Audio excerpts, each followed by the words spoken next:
নমস্কার, সবাই কেমন আছেন? পিকা রসিঘরে আপনাদের সবাইকে স্বাগত। আজ বানাবো আসামের চিরাচরিত একটি পদ, আসাম ফিশ কারি বা মাছর টেঙ্গা। এটি প্রধানত রুই মাছ দিয়েই বানানো হয়, তাই এখানে আমি 3 পিস রুই মাছ নিয়ে নিয়েছি। আপনারা আপনাদের প্রয়োজন মতন রুই মাছ ব্যবহার করবেন। এরপরে আমি এতে লবণ আর একটু হলুদ নিয়ে নিচ্ছি। যেমন সব মাছে লবণ আর হলুদ মাখানো হয়, এখানেও সে একই রকমভাবে লবণ আর হলুদ মাখানো হবে। আমি হাতের সাহায্যে খুব ভালো করে মাখিয়ে নিচ্ছি।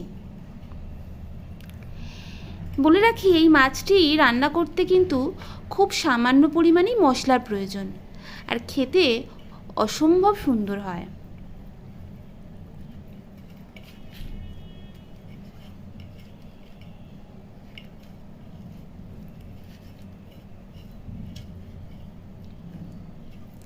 আমি খুব ভালো করেই নুন আর হলুদটা মাখিয়ে নিলাম।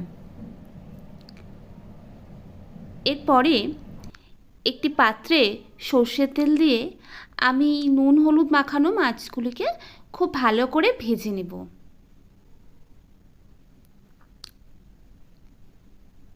এই রান্নাটি করতে গিয়ে মাছ যত কড়া করে ভাজবেন, স্বাদ ততই ভালো আসে।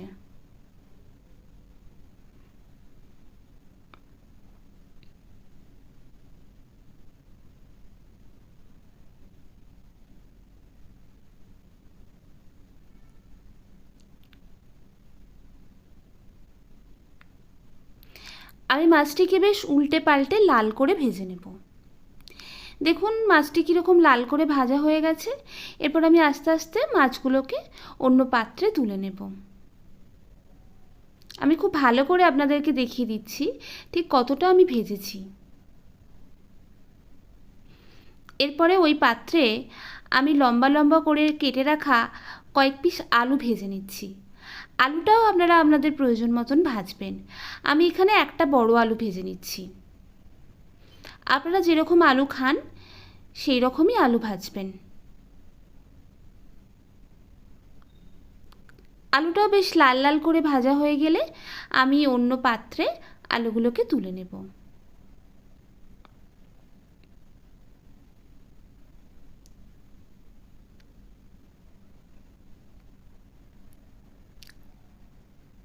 এরপরে ওই তেলেই আমি একটু পাঁচফোড়ন দেব। এরপরে দেব 2টো শুকনো লঙ্কা, আর দিচ্ছি কয়েক পিস কাঁচা লঙ্কা। আমি এখানে 4 পিসের মতন কাঁচা লঙ্কা দিয়েছি। আপনারা যেরকম ঝাল খাবেন সেই রকম কাঁচা লঙ্কা ব্যবহার করবেন। এরপর দিয়ে দিলাম টমেটো কুচি। টমেটো কুচি দেওয়ার পর আমি একটু লবণ দিয়ে দেব। লবণ দিলে টমেটো কুচি খুব তাড়াতাড়ি সেদ্ধ হয়ে যায়।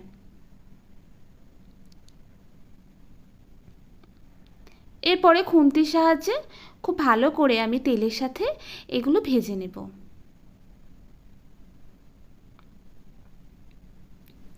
টমেটো থেকে বেশ কিছুটা জলও বেরিয়ে গেছে এবং টমেটোগুলি সেদ্ধও হয়ে গেছে। এরপরে আমি অন্যান্য উপকরণগুলি দেব। আমি প্রথমে দিচ্ছি 1 টেবিল স্পুন হলুদ গুঁড়ো। এরপরে দেব 1 টেবিল স্পুন লাল লঙ্কার গুঁড়ো এবং 1 টেবিল স্পুন ধনে গুঁড়ো। আমি এই রান্না জিরে গুঁড়ো ব্যবহার করছি না। আর দিচ্ছি 1 টেবিল স্পুন কাশ্মীরি লাল লঙ্কার গুঁড়ো। এই কাশ্মীরি লাল লঙ্কার গুঁড়ো শুধুমাত্র রং হবার জন্যই দেয়া। আবার মশলাগুলোকে আমি খুব ভালো করে খুন্তির সাহায্যে মিশিয়ে নিচ্ছি।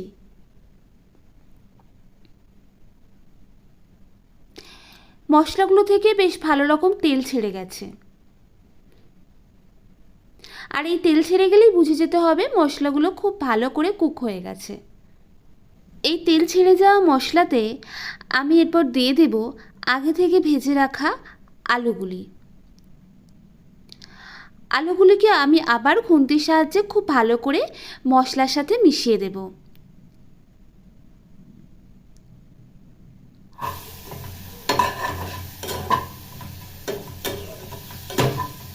এবং আলুগুলোকে কিছুক্ষণ মশলার সাথে একটু কষতে দেব। মশলার সাথে আলু কষা হলে আলুর মধ্যে মশলার ফ্লেভারটা খুব ভালো করে ঢুকে যায়।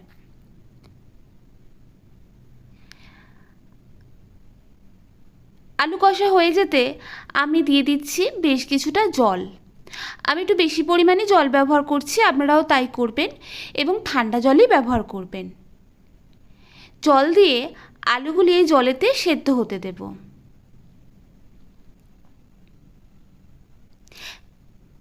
দেখুন আলুগুলি বেশ ভালো করেই সেদ্ধ হয়ে গেছে।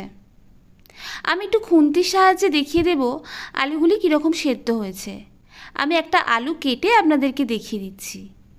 আর হ্যাঁ, বলে রাখি, এই সময় আপনারা গ্যাসের ফ্লেমটা হাই রাখবেন।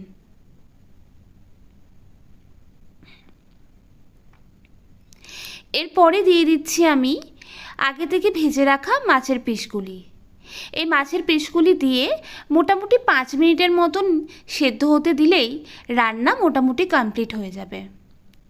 দেখুন 5 মিনিট হয়ে গেছে, আমার মাছের পিসগুলি বেশ ভালো রকম সেদ্ধ হয়ে গেছে। এরপরে আমি ওপর থেকে ধনেপাতার কুচি দিয়ে দেব। এই ধনেপাতার কুচি দিয়ে 3 সেকেন্ড থেকে 4 সেকেন্ডের মতন আমি রাখবো। এই 3-4 সেকেন্ডের মধ্যেই ধনেপাতাগুলো বেশ ভালো রকম সেদ্ধ হয়ে যাবে। আপনারা এই সময়ে একটু নুনটা টেস্ট করে নেবেন।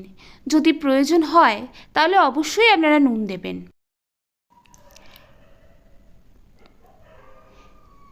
দেখুন আমার রান্নাটি একদম কমপ্লিট হয়ে গেছে আর ধনেপাতাগুলো খুব ভালো করে সেদ্ধ হয়ে গেছে। তাহলে আপনারাও বাড়িতে এইভাবে চটপট বানিয়ে নিন আসাম ফিশ কারি বা মাসুর টেঙ্গা।